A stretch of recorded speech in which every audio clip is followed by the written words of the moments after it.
what's up guys? It's Hannah. Welcome to my channel, or welcome back to my channel, and welcome to another True Crime Tuesday. So today I'm going to be talking about a case that just happened and was just solved. So this happened in Utah, which is close to me. I'm in Colorado, on the western slope of Colorado. I live like an hour from Utah. And I'm actually filming this video on Tuesday when I'm going to upload it because the person who committed this was in court yesterday. So I wanted to wait and do a video after he had been to court and I had a little more information. And before I begin, I want to put a disclaimer that the person that committed this crime is mentally ill. And when I found that out, it just made a lot more sense in the way that he does things and in the way that there was no motive in this case whatsoever, seemingly. So let's get started. The little girl that we're going to be talking about today is Lizzy Shelley, and she was adorable, such a cute little girl, and her family loved her very, very much. I believe everyone called her Lizzy, which is a cute little nickname for Elizabeth. My middle name is Elizabeth, and I know if it was my first name, I would make people call me Lizzy because it's so cute. So she lived with her mother and her stepfather, which her biological father had not been in the picture in quite a while. So her stepfather had basically taken on the role of father to her, and he would refer to himself as the father through the 911 call and throughout the investigation. On Friday, May 24th, after Lizzy and her sister had gone to bed, her mother, Jessica Shelley, invited her brother over, whose name is Alex Whipple, to just hang out, drink some beers, and play video games. And they stayed up just hanging out until around midnight or 2 a.m. There's some conflicting reports, but nevertheless it was like early morning, late night, early morning. And Jessica said that Alex could just crash on her couch because he looked like he was going to pass out. Later on, he says that he had drank enough to black out basically, so I guess they were drinking quite a bit, or he had drank afterwards. Jessica remembers looking in her little girl's room, Lizzy, and seeing her asleep in her bed.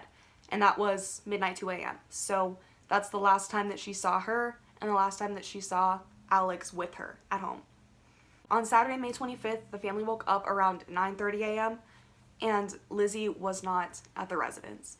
So Lizzy's stepfather actually made the 911 call. Her father said that the front door was wide open and Alex and Lizzy were gone, and Alex's things such as his cell phone, his skateboard, and his hat were still at the residence. So after he made the 911 call, police officers came out, and I believe they just came into the house and did a little search because they found that a knife was missing from their knife block, and I'm not sure what necessarily set everyone off to suspect that it was Alex, Lizzy's uncle and Jessica's brother, but it was like everyone was suspecting it was him from the beginning, from day one. So they found evidence right away tying him to the crime. So September 17th, my birthday, 2017, Alex had gotten arrested because he had been intoxicated and stolen a car.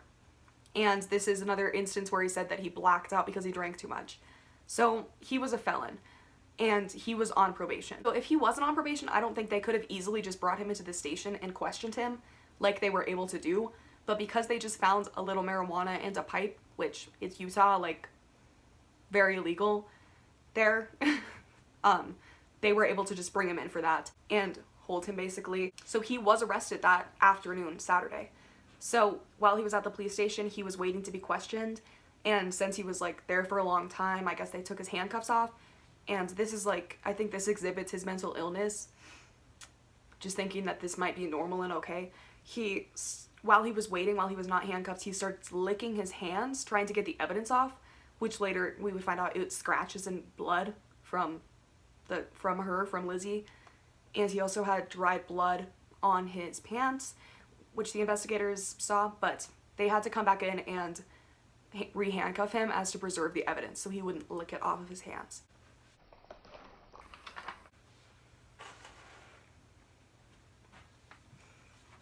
And the evidence was starting to stack up against Alex. He was seen on a surveillance camera at 6:46 a.m. that morning, just walking down the street, like near the neighborhood. They would find a broken knife, which had blood on it, and this knife happened to be the same knife that was missing from the Shelley's knife block in their kitchen. They also found a pipe with a bloody handprint that was Alex's on it. And I read a news article saying that this pipe was used for narcotics. So with his mental illness and with a bunch of drugs like narcotics in his system, it's clear that something could have happened, that he could have had like a breakdown, like just blacked out and had like an episode, because he seemed mentally unwell as time progressed, as they questioned him more and more. A teal skirt that Lizzy was wearing on the day of her disappearance was found with blood on it, and it was buried just a little bit. What was truly incriminating to Alex was that they found his wristwatch and his sweatshirt with Lizzy's blood on it.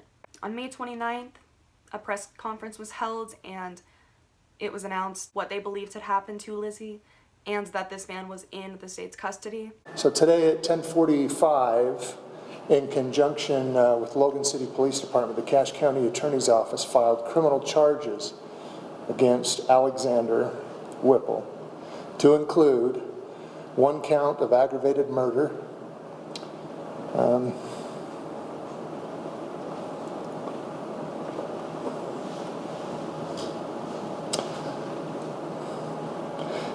child kidnapping, 2 counts of obstruction of justice, and desecration of a body.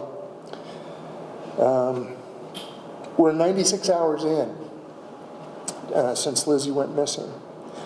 As you can find from the probable cause statement that has been issued at the Cache County Jail, there's a number of items that went into the decision to file charges, not the least of which include, again, this distant time that we're dealing with. We're still working very hard to attempt to find Lizzy. There were searches being conducted, and while they gathered a little more evidence, over Wednesday the searches were suspended so that they could perform more effective searches in more effective areas. However, the sad truth would come 5 days later, not even a block from where Lizzy lived. Her body was found just under a thin layer of dirt and leaves. Throughout Alex's interviews, he would allude to his childhood and say how evil the world was and how evil his parents were and how badly they treated him, and just being a little, obviously exhibiting his mental illness, and I guess sharing his motive for this, just that he wanted to transfer pain to someone else. So I'm not really, the thing that bothers me the most is that there's no motive, and murders do happen where there's just no motive and it's just like shit happens. But it's really sad that it's kind of like this family lost 2 family members, because they lost, Jessica lost her daughter, and how could you forgive your brother who murdered your daughter? So I agree with Alex, the world can be an evil place, and he definitely contributed to the world being an evil place. So Alex had his court appearance yesterday, June 3rd, and basically his family, his sister, said that they wouldn't try for the death penalty if he just told them where her body was. And he finally cooperated, so they found her. So he's probably just gonna rot in prison for the rest of his life. So he probably shouldn't be in prison. He should probably be in a mental institution, because prison is probably gonna tear him apart even more. But hey, welcome to America. So I'm probably gonna make another video about the Malia Davis case, because more bad news, her body was also found, which is really devastating. And it's almost as if this guy, Alex, I don't know, it's just really similar. Malia was 4 and Lizzy was 5, so it's just fucking sad. 2 beautiful little girls, both just the lives taken from them by some man in their life who didn't even make them. They just destroyed them. But I guess at least this wasn't a drawn out long case.